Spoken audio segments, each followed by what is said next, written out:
Hello বন্ধুরা, দেখো একটা নতুন রেসিপি করছি। এটাও খেয়েছো কিনা জানি না, কালকে তো শনিবার করতে পারবো না, ওই জন্য পরস্পর মোচা হয়ে গেল। অনেকগুলো মোচা নিয়ে এসেছিলাম।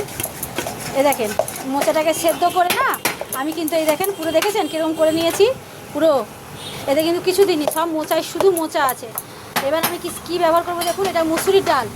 এই মুসুরির ডাল কিন্তু আমি ভিজিয়ে রেখেছি, আধা বাটা করেছি, এর মধ্যে দিয়ে দেবো। মুছে মাছে নিচ্ছি। আর এই যে আমি একটু গোটা জিরে ব্যবহার করব। আর এই দেখুন, এটা গোটা শুকনো লঙ্কা আমি ভিজিয়ে রেখেছি, আর গোটা জিরে এটা আমি একসঙ্গে বেটে রাখবো। এতে আমি লবণ দেবো, পরিমাণ মতন লবণ দেবো। বড়াটা করব, এটা লবণ দিয়ে দিলাম। এতে সামান্য আমি একটু হলুদ দিলাম, আর সামান্য আমি একটু এই মরিচগুলো ব্যবহার করলাম। বেশি দিনই বন্ধুরা, দেখেন একটুখানি দিলাম, বুঝেছেন?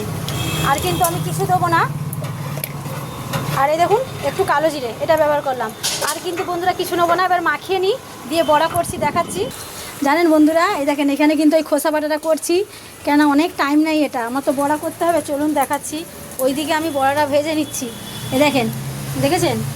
আর বড়াটা কিন্তু ভাজতে হবে, এই দেখুন এরকম হবে, সুন্দর ভাজা হয়ে যাক, তারপরে আপনাদের রেসিপিটা তুলে দেখাচ্ছি। আর বড়াটা দেখেছেন গোটা গোটা ডালও আছে, আর মোচাটাও আছে, দেখা যাচ্ছে খালি মোচা আর ডাল, দেখেছেন? এটা হবে কিন্তু দিলে আপনাকে দেখাচ্ছি। আমি ছাড়ি, আর আমি হাত না, এটা চামচ দিয়ে ব্যবহার করছি। আপনার দাদাভাই ডালটা বেটেছে, একটু জল দিয়ে ফেলেছে। এই ডালে জল দিতে লাগে না বাড়তে, বুঝেছেন? ভেজে নিই, দেখাচ্ছি। হ্যালো বন্ধুরা, দেখো ভাজা হয়ে গেছে। এটা কিন্তু জানো বন্ধুরা, খেতে ভাজাটাও মজা লাগবে, দারুণ লাগবে, যেহেতু মুসুর ডাল আছে। আচ্ছা, তেলটা বসিয়েছি, ততক্ষণ এখানে বসিয়ে দিই, ওইদিকে এখনও বাকি আছে খোসাটা। এই দেখুন আমি গোটা জিরে, গোটা গরম মশলা আমি ব্যবহার করলাম, তেজপাতা দিলাম, তেজপাতাটা দিয়ে দিলাম। আর এতে কী আছে জানেন? গোটা গোলমরিচ একটু থেতো করে নিয়েছি, দেখুন গোটা গোলমরিচ থেতো করা, এটা দিলাম। এবার এটা এই দেখুন পুড়ে গেল তো, একটু ভাজা হয়ে যাক। এবার আমি পেঁয়াজটা দেবো। এটা পেঁয়াজ ছাড়াও বন্ধুরা হয়, আদা জিরে বাটা দিয়ে। আমি পেঁয়াজ দিয়ে করলাম, কেন আমি তো দোকানে বেচতে হবে, সবাই খাবে, কাস্টমাররাও খাবে, সবাই খাবে, ওই জন্যে আমি দিলাম। ভাবলাম পেঁয়াজটা লাল হয়ে যাক, দেখাচ্ছি। এবার পেঁয়াজটা একটু লাল হোক, ওইদিকে নিয়ে চলে যাব। আমার খোসাটাও রেডি হয়ে গেছে, খোসা বাটাটা, চিংড়ি মাছের বাটা। হ্যালো বন্ধুরা, দেখো পেঁয়াজ কিন্তু আমার লাল হয়ে গেছে, দেখেছো? পেঁয়াজ লাল হয়ে গেছে। এবার কী দেবো বলো তো? টমেটোটা দিয়ে দেবো। দেখো টমেটো দিয়ে দিলাম, সবটাই টমেটো দিয়ে একটু ভেজে নেবো। দেখে না, আমি কিন্তু বেশি কিছু দেবো না এই জিনিসে। পেঁয়াজ টমেটো একটু ভাজা হবে। এবার দেবো হলুদ, 1 চামচ হলুদ দেবো, 1 চামচ একটু বেশি পড়ে গেল।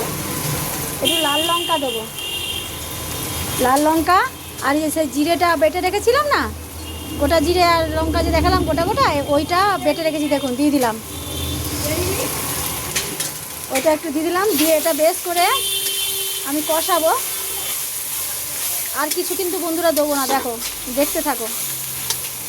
লবণটা দিয়ে দিই, মুছে যাবে তাড়াতাড়ি লবণটা। এবার ওই বড়াতে তো লবণ আছে, গ্রেভিটার জন্য আমি লবণটা আন্দাজ করে দিলাম।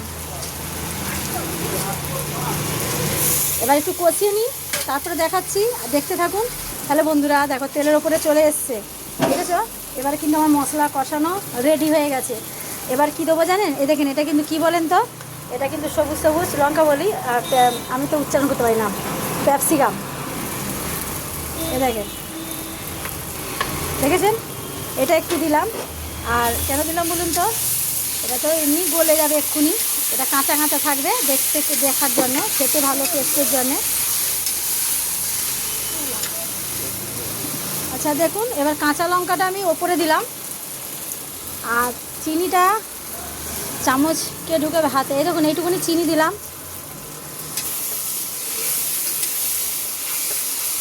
এবার আপনারা যেরকম মাখা খাবেন সেরকম করবেন। আমার তো প্লেট হিসেবে এখানে বিক্রি করব, ওই জন্যে আমি একটু ঝোল করব। এবার দেখুন কষানো কিন্তু আমার রেডি বন্ধুরা, দেখেছেন? এটা কিন্তু যে কোনো ডাল দিয়েই খেতে পারেন। আমার দোকান আছে, আমার মসুরি ডাল মুগ ডাল এই দুটো ডাল থাকে। আপনারা যে কোনো ছোলার ডাল দিয়েও করতে পারেন, খেসারি ডাল দিয়েও করতে পারেন, মসুর ডালও করতে পারেন, মুগ ডালও করতে পারেন, যেটা মন চায় সেটা দিয়েই করতে পারেন, অসুবিধে থাকবে না। আর এটা একটু ফুটবে 5 মিনিট, দিয়ে বড়াটা দেবো। ক্যাপসিকামটা একটুখানি ফুটে গেলেই তো সেদ্ধ হয়ে যাবে, এটা তো জিনিস। দেখুন আর সুন্দর সেন্ট বেরোচ্ছে কিন্তু বন্ধুরা। এবার আমি টমেটো কয়েকটা না ওপরে দেবো, এটা কাঁচা থাকার জন্যে এরকম ওপরে দেবো। কাঁচা থাকলে না একটু প্লেটে দিলে দেখতে ভালো লাগে, খেতেও ভালো লাগে। আর এবার বড়াগুলো আমি দিয়ে দিলাম। সব বড়া দিলাম না, কেন বলুন তো, কয়েকটা আপনার দাদা ভাইরা বলছে ভাজা খাবে বলে ওই যে এতটা রেখে দিলাম। অনেক বড়া হয়েছে, এবার ভগবান জানে কতটা বিক্রি হবে আর কতটা ঘরের লোক খাবে। এখানে তো ভালো জিনিসের কাস্টমার পাই না আমাদের চেতলায় অত কিছু বানাই, কাস্টমার থাকে না খাবার, বুঝেছেন তো। এটা যদি অন্য জায়গায় হতো তাহলে কিন্তু খুব বিক্রি হতো এইসব ঘরোয়া রান্না। আমার কিন্তু ঘরোয়া দোকান, ঘরোয়া রান্নাতে দেখাই। আর আমার এই যে এরকমই দেখাই। দেখুন এটা কিন্তু ফুটবে, এটা ঝিমা আঁচ করে 5 মিনিট ফোটাতে হবে, যেহেতু ডাল আছে আর মোচা আছে। এটা কিন্তু শুধু মোচা, এটা আপনারা মোচার তরকারি বলতে পারেন বড়া করে। আর কাঁচকলার কুপ্তা হয় তো, এটা মোচার কুপ্তা বলতে আমার দিদিমারা। এটা কিন্তু রসুন পড়বে না, নিরামিষই খেতে পারেন, পেঁয়াজ ছাড়াও হয়, পেঁয়াজ দেওয়াও হয়। আমার একটু গ্রেভি লাগবে বলে, মানে মাখা মাখা হবে বলে আমি এটা করলাম। আচ্ছা একটু ফুটে যাক, দেখাচ্ছি। ঘি গরম মশলা দেবো তো, একটুখানি ফুটে যাক। এই দেখুন বন্ধুরা, আমার কিন্তু মোচা রেডি হয়ে গেছে। দাঁড়ান একটু গ্যাসটা আস্তে করে হয়ে গেছে কিন্তু দেখুন, এটা কিন্তু মোচার কুপটা খেয়ে দেখবেন বাড়িতে। এবার না আমি একটু ধনে পাতা দেবো, এই দেখুন ধনে পাতা উপরে ছড়িয়ে দিলাম। আমার এখানে কাস্টমার থাকে না, নাহলে আমি অনেক কিছু রেসিপি করতাম। নিজেদের করতে হয়, নিজেরাই খেতে হয়। হয়তো ভাগ্যে জোরে ভগবান যদি পাঠায় 2টো কাস্টমার বিক্রি হয়, নাহলে হয় না। এবার গরম মশলা একটু দেবো। আপনারা একটু যদি ঘি থাকে না, ঘি দিতে পারেন, ভালো হয়। আমার ঘি ফি নেই,